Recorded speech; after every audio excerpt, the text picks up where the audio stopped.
warahmatullahi wabarakatuh.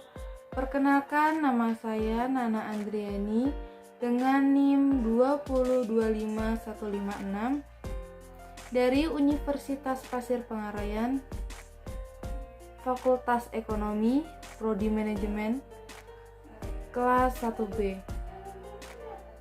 Baik, video ini dibuat untuk memenuhi nilai ujian akhir semester komputer bisnis. Di sini saya akan menjawab pertanyaan dari data yang terlampir di Smart Learning. Untuk pertanyaan yang pertama, berapakah koefisien determinasi dari data analisis regresi? Untuk jawabannya, berdasarkan tabel output SPSS modal Lumari pada terlampir, diketahui nilai koefisien determinasi atau R² adalah sebesar 0,9436. Besarnya angka koefisiensi determinasi R² adalah sebesar 0,9436 atau sama dengan 94,36%. Angka tersebut mengandung arti bahwa variabel motivasi atau X1 dan variabel minat atau X2 secara simultan bersama-sama berpengaruh terhadap variabel presentasi atau Y sebesar 94,36%. Sedangkan sisanya 100% dikurang 94,36% sama dengan 5,64%. Dipengaruhi oleh variabel lain di luar persamaan regresi ini atau variabel yang tidak ditauti. Untuk soal yang kedua, jelaskan apa yang dimaksud dengan standar error pada analisis regresi. Untuk jawabannya, standar error pada analisis regresi merupakan standar error dari estimasi variabel terkait, atau dalam kasus kita adalah permintaan. Angka ini akan dibandingkan dengan standar deviasi dari permintaan. Semakin kecil angka standar error D ini dibandingkan angka standar deviasi dan permintaan, maka model regresi semakin tepat dalam memprediksi permintaan atau persebaran nilai-nilai pengamatan atau Y terhadap garis regresinya, dan ada lagi pengertian lainnya. Standar error adalah standar deviasi dari rata-rata. Bila kita mempunyai 3 buah nilai rata-rata, bila kita hitung nilai standar deviasi dari nilai rata-rata tersebut disebut dengan standar error. Untuk soal yang ketiga, berdasarkan data yang terlampir, berapakah persentase pengaruh variabel X terhadap Y? Untuk jawabannya, berdasarkan hal tersebut, dari output Excel terlihat bahwa tingkat kepercayaan 95%, maka koefisiensi regresi untuk pendapatan yang sebesar 0,36 dalam faktanya di tingkat populasi akan berkisar antara 0,13 sampai 0,58.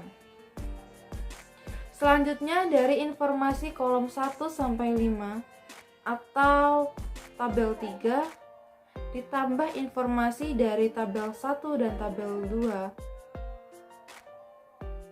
kita dapat meringkas persamaan regresi menjadi sebagai berikut.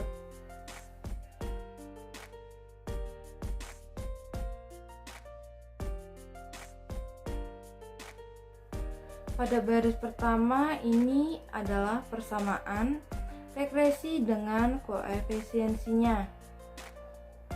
Pada baris kedua ini adalah standar error untuk masing-masing koefisien.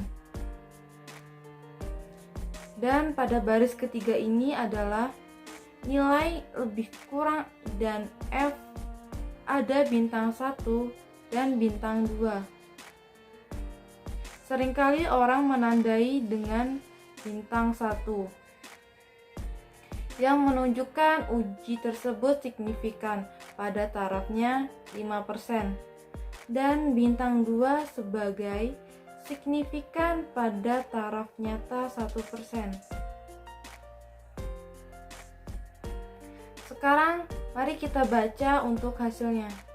Dari persamaan regresi menunjukkan koefisien harga bernilai negatif yang berarti ada pengaruh negatif atau berlawan arah antara harga dan permintaan. Besaran koefisiensinya berarti bahwa dengan asumsi pendapatan tidak berubah, maka setiap kenaikan harga Rp1.000 atau karena dalam kasus ini kita satuannya adalah Rp1.000, maka permintaan barang akan turun atau berkurang sebanyak 13-31 unit. Berikut juga untuk interpretasi koefisien pendapatan. Dengan asumsi harga tidak berubah, maka setiap kenaikan pendapatan sebesar Rp1.000 akan meningkatkan permintaan sebanyak 0,36 unit. Kenapa?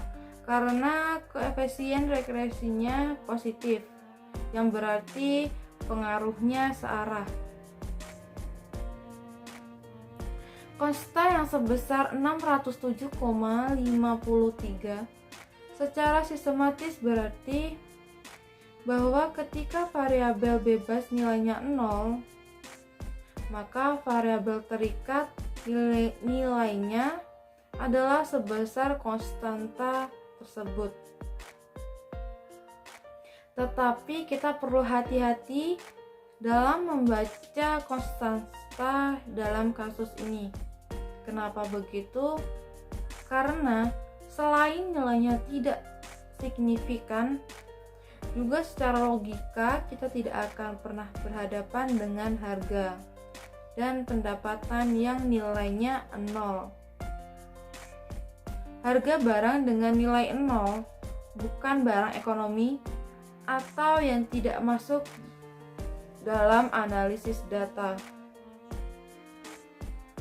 Demikian juga tidak mungkin orang yang tidak punya pendapatan biasa membeli barang yang ada harganya. Untuk soal yang nomor 4, jelaskan apa maksud dengan adjusted R-square. Untuk jawabannya, suatu sifat penting R2 adalah nilainya merupakan fungsi yang tidak pernah menurun dari banyaknya variabel bebas yang ada di dalam model. Oleh karenanya, untuk membandingkan dua R2 dari dua model, orang harus memperhitungkan banyaknya variabel bebas yang ada dalam model. Ini dapat dilakukan dengan menggunakan adjusted R-square. Dalam model memang R2 sudah disesuaikan dengan banyaknya variabel atau derajat bebas dalam model. R2 yang disesuaikan ini juga akan meningkat bersamaan meningkatnya jumlah variabel. Tetapi peningkatannya relatif kecil. Seringkali juga disarankan jika variabel bebas lebih dari 2, sebaiknya menggunakan adjusted R-square. Hanya sekian yang dapat saya jawab.